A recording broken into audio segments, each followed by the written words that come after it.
muna palakpakan ng malakas ang ating Panginoon. Praise God. Hallelujah.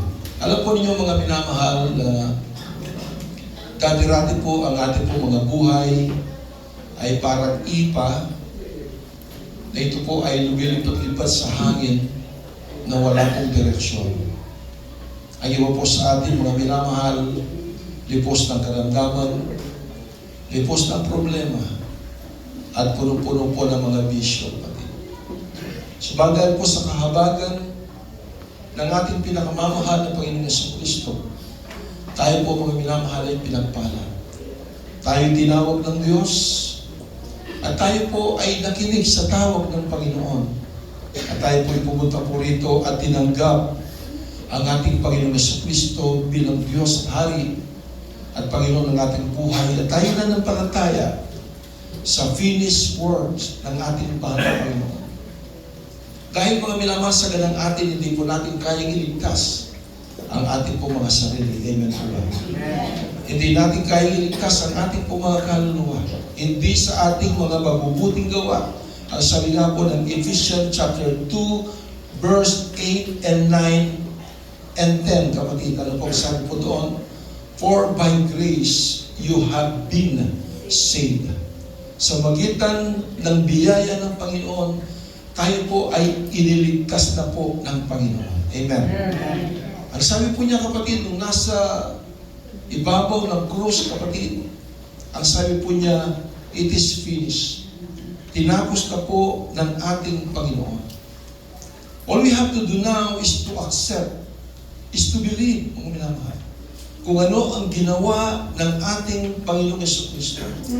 Upang sa gayon, mga minamahal, ang righteousness ng Panginoon, ito po ay maisuot po sa bawat isa sa ating kapatid. Amen. Hindi po yung ating righteousness ang siyang magliligtas sa atin. Hindi yung ating self-righteousness. Kahit kapatid, walang matuwid, wala kahit isa. Amen po ba? Tayo lahat ay nagkasala. That's why, mga minamahal, ang ating Panginoon, siya'y nagkatawang tao upang tayo tubusin sa ating mga kasalanan.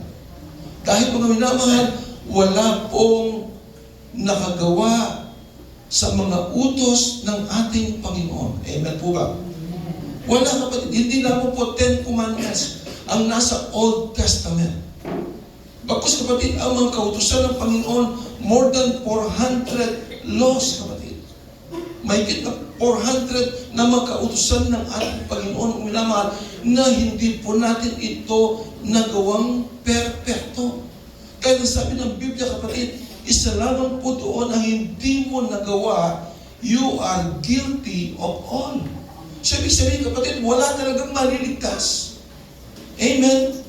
Kaya po naman ang ginawa ng ating Panginoon, kapatid, tayo po ay kanyang iniligtas. Supposedly, we are all candidates to hell. We are all marching forward, going to hell.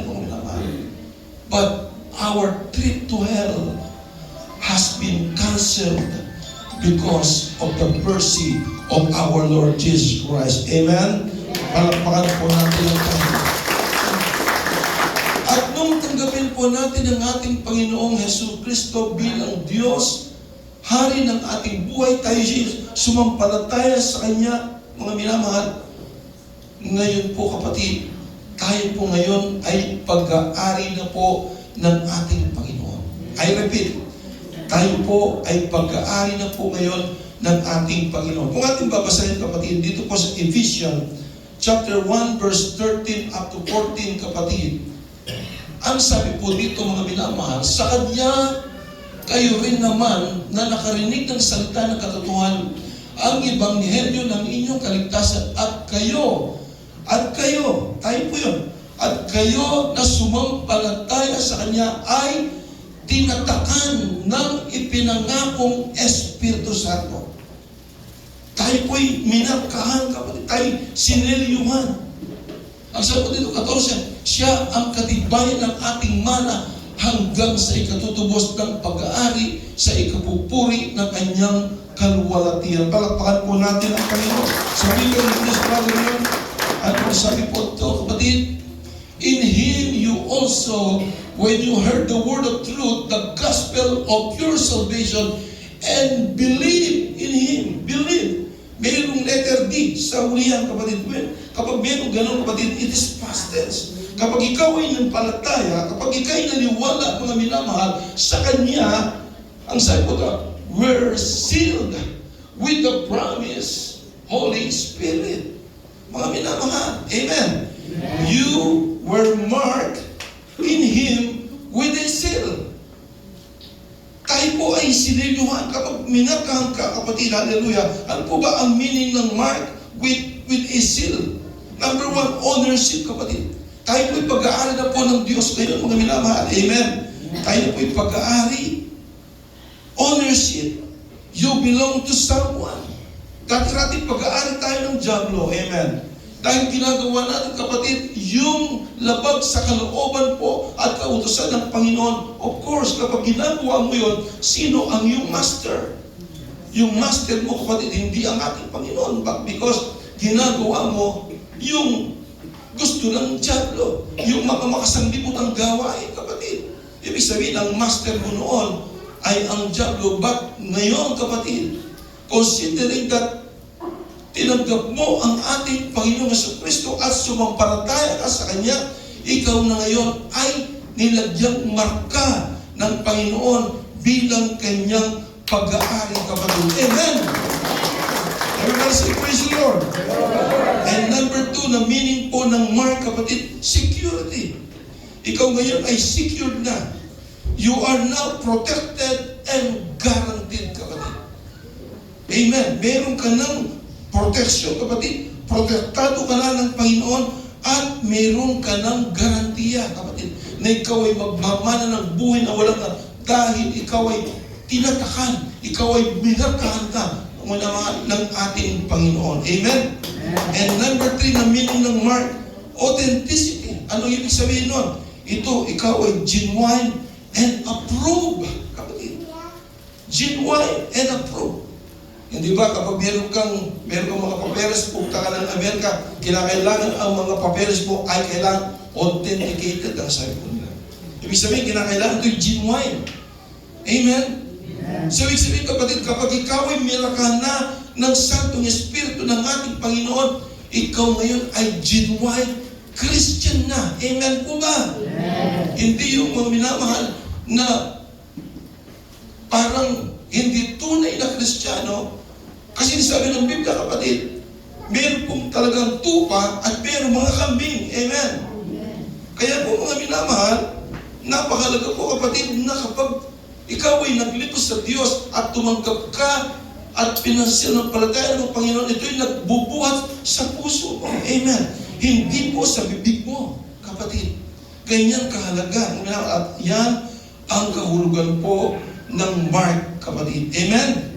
So mark means to say, you belong to God. Ikaw, kapatid, ay nasa kamay na po ng Panginoon. Amen? Ikaw ay pag-aari na po ngayon ng ating Panginoon. Ang sabi nga po ng 2 Timothy chapter 2 verse 19, the Lord knows who are His children. 2 Timothy 2:19, kapatid. Ano pong sabi mo dito?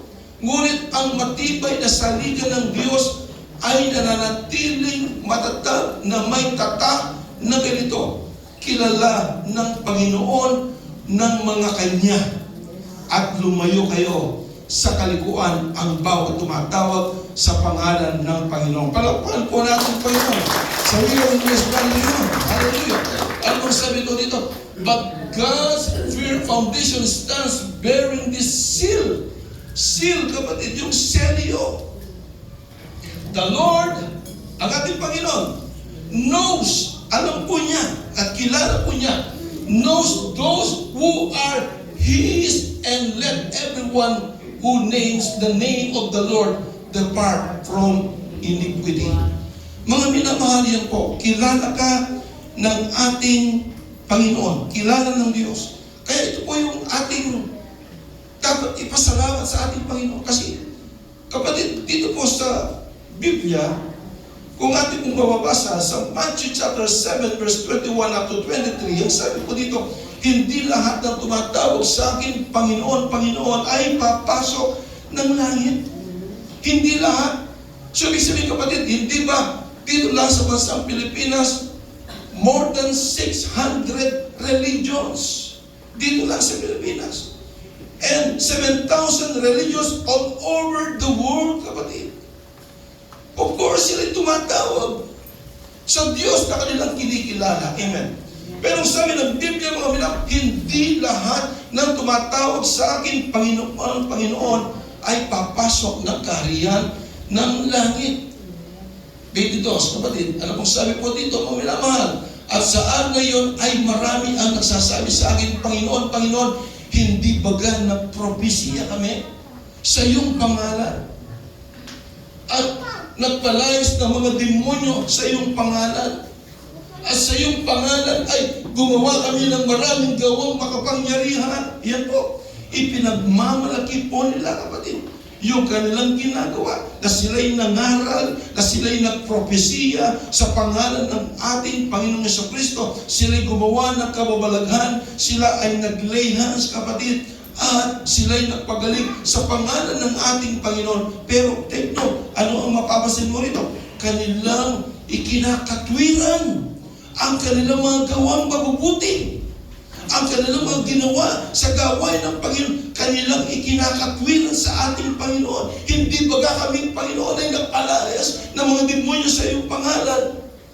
Pero anong sagot ng Panginoon?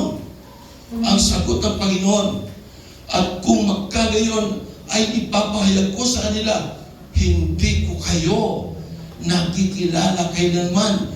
Lumayo kayo sa akin, kayong mga gumagawa ng kasamaan. Ito yung nakakalungkot. This is the greatest tragedy, kapatid, na mangyayari sa mga Kristiyano, kapatid, hallelujah, na umaasa sa kanilang sariling kakayahan. Mga minamahal, kanilang ipinagmamalaki. Imagine, mga Kristiyano po sila. Imagine that, mga Kristiyano po sila. Kasi nung humarap sila sa ating Panginoon, mga minamahal, sabi po niya, kapatid, hallelujah, ipinagmamalaki ang kanilang mga mabubuting gawa na ginawa po nila. Pero, ang nakakalungkot, ang sabi po niya, lumayo kayo sa akin. Hindi ko kayo nakikilala. Ibig sabihin mo naman, hindi sa paggawa, hindi sa iyong sariling kakayahan, kapatid, na ikaw ay magkakaroon ng kaligtasan. Bagkus, ang magkakaroon lamang ng kaligtasan, yung mga umaasa sa habag at biyaya ng ating Panginoon sa Kristo. Amen. Everybody, praise the Lord. At ang mga gayon na minarkahan at dinigyan ng selyo ng Panginoon, sila ay kilalang kilala ng ating Panginoon. Amen. Everybody say, praise the Lord. Sealed. Anong ibig sabihin ng sealed? You are secure, kapatid. You are secured. Hindi ba kapag may kalabaw ka, kapatid? Para masabi mong yun ay pag-aari mo at yun ay parang selyo na iligay mo, hindi ba kinikintal, kapatid, yung pangalan mo o yung initial ng pangalan mo dito po sa magdang pigi ng iyong kalabaw? Yun ay nagpapatunay, kapatid, na yun ay pag-aari mo. Amen po ba? Amen. Yung mga sisiw lang, kapag meron kang sisiw, yung native, na wala namang bakod, kapatid, upang malaman mo na pag-aari mo yan, kapatid, hindi ba pinuputol yung daliri, yung kuko? Pagka pisaan ng sisiw, puputulin na agad yung intuturo o kaya yung nasa gitna para malaman at masabi mo na yun ay iyong pag-aari. At yun, kapatid, ang siyang selyo. Yun, kapatid, ang siyang security. Yun, kapatid, mamalaman lang siyang nagpapatunay na ikaw ay tunay na anak ng Diyos dahil ikaw ay nilagyang selyo, minarkahan ng ating Panginoong Jesucristo bilang tunay na Panginoon. Amen. Amen. Everybody, praise the Lord. Dahil mga minamahal, anong sabi po ng Biblia? Kahit anong mangyari, kapatid, hindi at walang pwedeng makaagaw siya. Yun ang tema na narinig po natin na pinangaral ng ating beloved Aston Pastor. Meron tinatawag na manamahan na golden chain of redemption. Yung parang kadena, kapatid. Kahit anong gawin, kapatid, hindi ka mawawala sa kamay ng Panginoon if you are truly a Christian and a truly chosen of God. Ang sabi po ng Ephesians chapter 1 verse 4, before the foundation of this world, I have chosen you. Bago pa itinatag ang sanglibutan ito, ikaw ay pinili na ng ating Panginoon. Amen. Amen. At ang sabi po ng 1 Peter chapter 5 verse 8, kapatid, Satan is like a roaring lion. Si Satanas daw po, siya po ay parang lewong umuungal, kapatid, na umahanap siya ng masisila.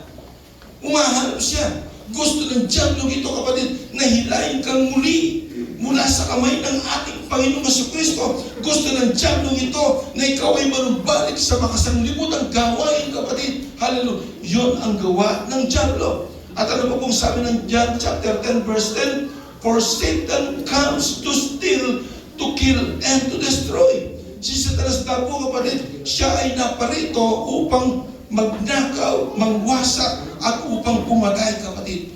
But our Lord Jesus Christ came here to give us life abundantly. Amen. Isang masaganang buhay ang ipagkakalog ng Panginoon.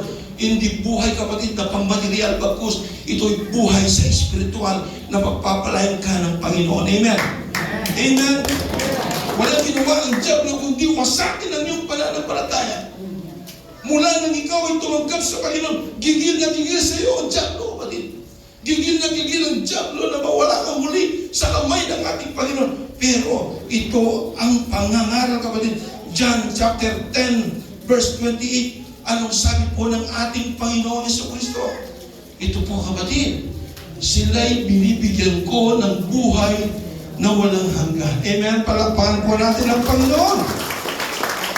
At kailanmay, basahin po ito, at kailanmay hindi sila mapapahamak at hindi sila aagawin ng sinuman sa aking kamay. Amen?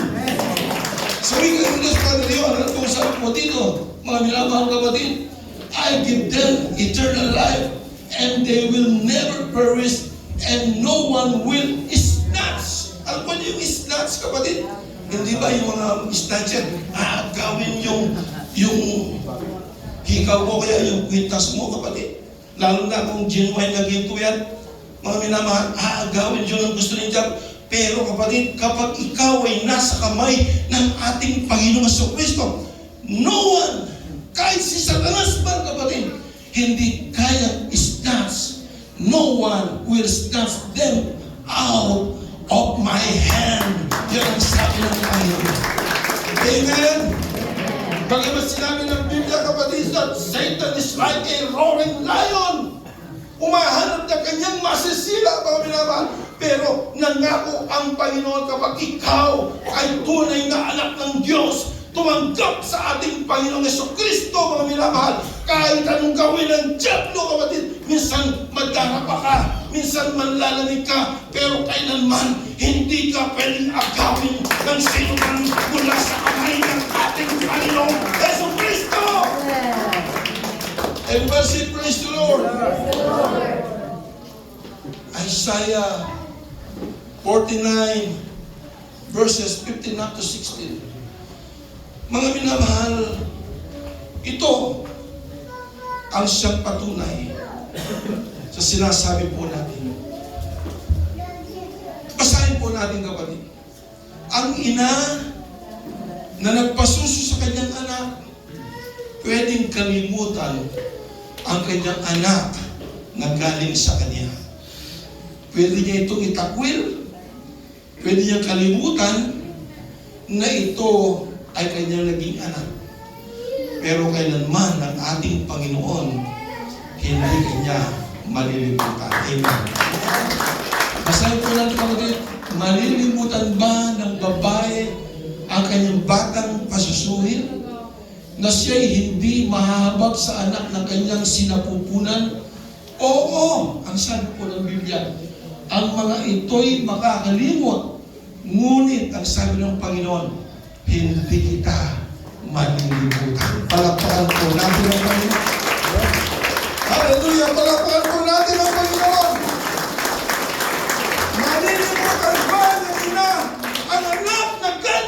nga na kanyang pinasuso. Ang sabi ng ating Panginoong Jesucristo, oo, makakalimutan ng babae na nagpasuso sa kanyang anak. Pero ang sabi ng ating Panginoon, kailanman hindi kita kalilimutan. Bakit? Ito ang sabi ng Panginoon sa 16, narito, aking inanyuan ka sa mga palad ng aking mga kamay. Ang iyong mga pader ay laging nasa harapan ko. Palakpakan po natin ang Panginoon. Kaya pala kapatid, hindi ka malilimutan ng Panginoon kasi ang iyong pangalan ay naka-engrave, nakatatak sa palad ng ating Panginoong Diyos. Palakpakan po natin ang hallelujah. Everybody praise the Lord! Kaya kapatid, sinong hindi maglilingkod sa ating Panginoon? Kasi po mga minamahal, hallelujah, itong kaligtasan na binigay sa atin ng Panginoon, binigyan tayo ng garantiya. Ginaranti tayo. Meron tayong garanti, kapatid, na nagbigay ng deposito ang ating Panginoong Jesucristo upang tayo ay magkaroon ng kaligtasan na buhay na walang hanggan. Ang sabi po, kapatid, hallelujah, ng Ephesians chapter 1 verse 14 sa wikang Ingles, kapatid, ang sabi po dito, ang Santong Espiritu na binigay, natatak sa atin, ito ay isang garantiya na magkaroon tayo ng mana, kapatid. Ang sabi po dito, who is the guarantee of our inheritance until we acquire possession of it to the praise of His glory. Amen? Amen? Garantiya. Kapag ikaw ay natatakan ng Santong Espiritu, meron ka ng garantiya, kapatid. Garantiya na ikaw ay secured, na ikaw ay ligtas, at magpamana ng buhay na walang hanggan. Praise the Lord, and praise the Lord. Ito'y deposito, kapatid. In conclusion, mga minamahal, we are saved, we are secured, and we are sealed. Kapatid, salamat sa ating pinakamamahal ng Panginoon. Yes, we are saved. We are sealed. We are secure. Why? Kasi mga minamahal, sabi ko nga po, hindi mo kayang iligtas ang iyong kaluluwa. Bagkus, kapatid, ang sabi ng Biblia, mga minamahal, dito po sa 2 Corinthians chapter 5 verse 21, ang katwiran ni Kristo ay kanyang isinuot sa atin. Amen. Ano sabi dito? Para sa ating kapakanan, ang sabi po, ginawa niyang may kasalanan siya na hindi nakakilala kasalanan upang sa kanya tayo'y maging katwiran ng Diyos. Sa wikang Ingles, kapatid, hallelujah. Ang sabi po, mga minamahal, for our sake, He made Him to be sin who knew no sin, so that in Him we might become the righteousness of God. Amen? Hallelujah. Kanyang minamahal, ipinasuot ang righteousness ng Panginoon. Hindi yung righteousness mo, kapatid. Kasi hindi ka nga pwedeng maligtas eh. Hindi mo nga pwedeng iligtas ang kaluluwa mo eh. Wala nga. Wala nga tayong puwang, kapatid. Pero mula mga dahil sa iyong pananampalataya sa ating Panginoong Jesucristo, kapatid, ang katwiran ni Kristo ay kanyang isinuot sa atin. So kapag nandun ka na, kapatid, sa white throne judgment, mga minamahal, hindi ang kasalanan mo ang siyang makikita ng Diyos Ama. Bagkus ang katwiran ni Kristo na ipinasuot sa inyo, ang banal na dugo ng Panginoon. Ikaw, kapatid, iyon ang makikita ng Diyos dahil ikaw ay sumampalataya sa ating Diyos. Amen? Amen? Everybody say praise the Lord. Kaya po mga minamahal, bilang panghuli, tayo magpatuloy. Ito po ay second church anniversary po natin, mga minamahal. Pero more than 2 years na po tayo dito. Pero ito po kapatid ay amin pong inilagay tayo dito po na approve ang ating pong yung approval po ng SEC, Security Exchange Commission. Kaya po mula mabali second church anniversary. Magpatuloy po tayo. Mga minamahal, ipinapaliwanag po natin dito. Ayaw kung magkaroon kayo ng misunderstanding. Ipapaliwanag lang ito. Panghuling ano lang po. Baka sabihin po ninyo, hindi pala sa mabuting gawa na tayo malilita. Pwede na akong magnakaw, pwede na akong magbabae, pwede na akong mang-rape. No, hindi po kapatid. Hindi yun. Kapag ikaw ay nagkipag-isa na kay Kristo, ikaw na ay bagong nilalang. Amen. Anong sabi po kapatid ng Romans chapter 6 verse 1 up to 2? Maliwanag po rito kapatid. Kapag ikaw ay tumanggap ng grasya o biyaya ng Panginoon, hindi po ito permit upang gumawa ka ng masama. Hindi ito permit upang gumawa ka ng labag sa kalooban ng Panginoon. Bagkus, ang sabi po dito, ano nga ang ating sasabihin? Ang sabi po ni Pablo, magpapatuloy pa tayo sa pagkakasala upang ang biyaya ay sumagana. Kasi tumanggap sila ng biyaya. Ipinapangaral ni Pablo yung biyaya. Yung tayo po'y naligtas, hindi sa ating mga mabubuting gawa, bagkus ang kaligtasan, ito'y regalo, ito'y biyaya ng Diyos. Pero sabi ni Pablo, nagtanong siya, magpapatuloy ba tayo sa ating pagkakasala? Yaman din lamang tumanggap tayo ng biyaya. Anong sagot ng Panginoon? Ni Pablo kapatid sa bibig ni Pablo, ano sagot po? Huwag nawang mangyari. Tayong mga namatay na sa pagkakasala, paano nga tayong mabubuhay pa roon? Amen. Ibig sabihin kapatid, kapag ikaw ngayon ay tumanggap ng biyaya ng Diyos, ikaw ngayon ay sumasampalataya sa finished work ng ating Panginoon. Tinapos na yan ng Diyos. Hindi ka tinapos. Wala kang bahagi kapatid sa kaligtasan mo. Ang ginagawa natin ito para hindi ka maliligtas. Ginagawa natin ito upang magpasalamat sa ating Panginoon sa Kristo. Amen? Kasi tumanggap tayo ng regalo. Kapag sinabing regalo, hindi mo ito pinaghirapan. Amen? Ito'y bigay na kusa sa iyo, kapatid. Yan ay bigay na kaligtasan sa iyo ng ating Panginoong Jesucristo. At bilang regalo, kapatid, tumanggap ka ng regalo. Ang gawin mo, kapatid, hindi ka at alisin mo sa isip mo, kapatid. Kaya ka narito para imaligtas ako. O, Brother Jerry, Brother Marvin, saan ka pupunta? Pupunta ako ng church. Bakit? Pupunta ka ng church para maligtas ako. Bakit nagpupunta ka ng overnight? O, para pagdating ng Panginoon, gising ako at ako'y nagliligo sa Diyos. Baka kapatid, mali yun. Bakit? Kahit saan ka pa, kapatid, kahit natutulog ka pa, kung ikaw ay tunay na pinili ng Diyos, kahit anong mangyari, kukunin at kukunin ka ng ating Panginoon sa Kristo. Amen? Kasi hindi mo naman kaya iligtas ang iyong sarili, hindi mo kaya iligtas ang iyong kaluluwa, kapatid. Bagkus, ang kaligtasan nito'y regalo ng ating Panginoon sa Kristo. Kaya tayo narito nagpupuri, nagpapasalamat sa Panginoon. Hindi pa liligtas ang ating mga kaluluwa. Bagkus, tayo'y narito upang sambahin, upang purihin, upang pasalamatan ang ating Panginoon sa Kristo. Amen! Everybody say, praise the Lord. Kaya po mga mahal, salamat sa mga bisita. Magpatuloy po kayo, kapatid. Mga minamahal, mahal po namin kayo. Ayaw po namin kayo mapahamak.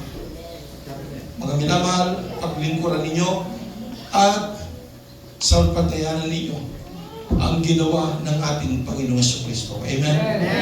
Tayo po natin tumayo. Tumawi po tayo.